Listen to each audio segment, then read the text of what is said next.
우리나라 1인당 커피 소비량 세계 3위. 커피를 너무 많이 마셔서 밤에 잠 못 이룬 적 있으신가요?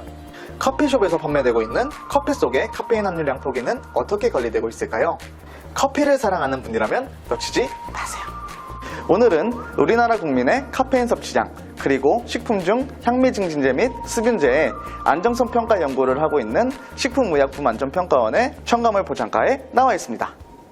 카페인 많이 마시면 위험한가요? 카페인은 민감도가 사람에 따라 다르기 때문에 주의력, 집중력, 활력 증가 등의 긍정적인 영향도 있는데 불면증, 신경과민 등 부정적인 영향도 생길 수가 있습니다.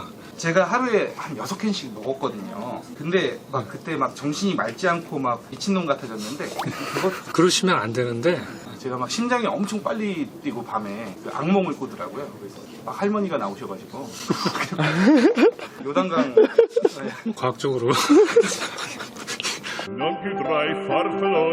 카페인 섭취량에 대한 연구가 있다는데 그건 어떤 연구죠? 식품 중 카페인 섭취 수준을 알아보기 위해서 시중에 유통 중인 과자류, 음료류 중 21품목 880여 건을 대상으로 카페인 함량을 분석하였고, 그 결과를 바탕으로 국민 1인당 1일 섭취 수준과 카페인 기여식품을 분석한 연구입니다. 카페인 섭취량 평가 연구에서 실험이 어떻게 이루어지는지 알아보려고 합니다. 카페인 분석은 크게 3단계로 이루어집니다. 첫 번째로는 희석 추출 단계로 이루어지고요. 두 번째로는 정제 단계, 그리고 세 번째로는 카페인 함량을 분석하는 단계입니다. 시료를 우선 20ml 취합니다.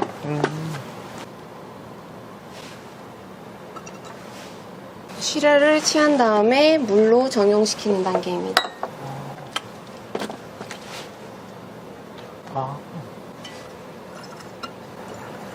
정용시키는 과정은 팔에 힘이 많이 들어가서 팔 운동이 필수적인 것 같은데. 두 번째 단계는 정제하는 단계인데요. 정제는 다른 방해되는 물질을 걸러내는 작업입니다. 이게 바로 정제할 때 사용되는 카트리지인데요. 이걸 여기 꽂은 후에 메탄올과 물을 순차적으로 흘려보냅니다.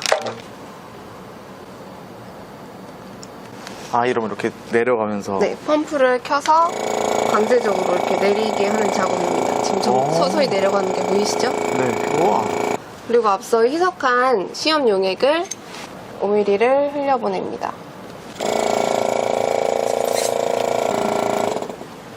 이게 이젠 마무리가 되었고요. 불순물을 제외한 나머지 지금 카페인이 여기에 잡혀 있는 거예요. 이 카페인을 다시 내려주는 작업을 할 겁니다. 이제 모두 다 나왔고요. 여기에는 카페인이 녹아져 있는 상태인데요. 이것을 이 작은 필터가 있어요. 이 필터를 가지고 또다시 여과하는 작업을 거칩니다. 여기에 내려놓고 쭉 내리면 미처 나오지 못했던 불순물들을 걸러내서 카페인이 녹아져 나온 상태입니다. 이제 3단계 기기분석실에 와 있습니다. 먼저 앞서 준비한 시험 용액을 적당한 위치에 넣습니다. 그리고 20분 후에 분석을 하게 되면 카페인 검출 픽을 볼 수가 있습니다. 이제 분석 결과가 나왔는데요. 선생님, 어떻게 나왔나요? 분석이 끝나게 되면 이렇게 일정한 시간대에서 카페인의 픽을 확인할 수가 있습니다. 카페인 픽을 확인한 후에 픽의 면적을 우리가 구하고, 이 면적은 기계가 자동적으로 제시를 해줍니다. 면적을 표준 용액으로부터 작성한 검량선에다 대입을 하면 우리가 앞서 준비한 시험 용액에 카페인이 얼마나 들어있는지 구할 수가 있습니다. 이렇게 얻은 연구 결과를 정책부서에서 활용해서 정책에 활용한다고 하는데요.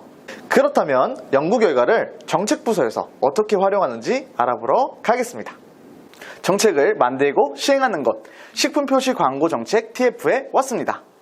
여기서는 방금 이야기했던 커피 같은 식품들의 영양표시는 물론 제품 이름까지도 관리된다고 해요. 레디 액션. 연구부서에서 레디 액션. 연구부서에서 잠시만요, 진짜 죄송합니다. 어떤 과정을 거쳐서 정책이 수립되나요? 주요 기인 식품이라든가 죄송해요. 어떤 과정을 거쳐서 정책이 수립되는지 알 수 있을까요? 그럼 이거를 스텝별로 표현한다면 어떨까요? 1단계는 1단계는 연구 사업을 추진한 거를 가지고 저희가 정책에 참조하도록 일단 한번 검토를 하고요. 그 다음에는 이제 개정안을 만들어서 의견 수렴 거친 다음에 이제 입법까지 추진이 되는 겁니다. 이번에 커피숍에 커피들에 대한 카페인량 함유 표기에 대한 정책이 있다고 들었는데 표시 의무자가 되는 대상 업체는 커피 전문점 형태로 100개 이상 가맹점이나 직영 대리점을 갖고 있는 업체가 표시 대상 업체가 됩니다. 그 경우에 이제 카페인 함유량 또 민감자들은 주의하라는 주의사항 문구를 함께 표시하도록 그렇게 개정안을 입법 추진해 있습니다. 그 전에는 뭐 캔커피나 뭐 이런 데는 카페인이 표시되는데 이제 커피숍에 그 커피들에는 카페인 양이 표시가 안 되니까 이제 그걸 표시하게 되는 거네요. 네, 맞습니다. 저희 식품표시 광고정책 TF에서 하는 일은 뭔가요? 식품 표시는 소비자에게도 되게 중요하고 기업체에게도 되게 중요한 표시입니다. 저희 과에서는 식품 표시 관련해서 정책, 표시 등 기준을 만들고 있는 매우 중요한 과입니다. 식품표시 관련 에피소드로 저희가 알만한 유명한 사건이 있을까요? 계란 산란일자 표시 아십니까? 계란 산란일자 표시 도입 당시에 양계협회에서 되게 불만이 많았습니다. 18년 12월 그 추운 엄동설날에 시각차 앞에서 천막 치고 텐트 치고 70일간 시위를 했습니다. 계란을 갖다 넣었거든요. 계란이 얼었습니다. 던지면은 돌보다 아프다. 시위하는 동안 자주 만나고 설득하고 대화하고 그렇게 해서 지금 탄생한 것이 산란일자 표시입니다.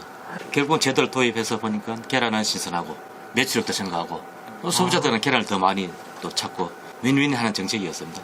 계란 많이 드세요. 아, 네, 계란 많이 네, 먹겠습니다. 영양 최고, 신선도 최고. 민원 업무가 식약처에서 가장 많다고 하던데 사실인가요? 네, 사실입니다.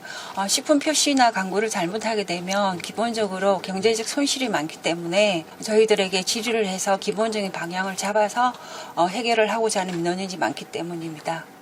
우리가 많이 마시는 커피, 세계 3위 정도의 소비량이라니 대단하죠? 이 작은 나라에서? 그만큼 많이 소비되는 커피뿐 아니라 각종 향미 증진제에 대한 연구도 철저히 이루어져야 되겠죠? 앞으로도 식약처의 다양한 연구들을 살펴봅니다. 연결고리!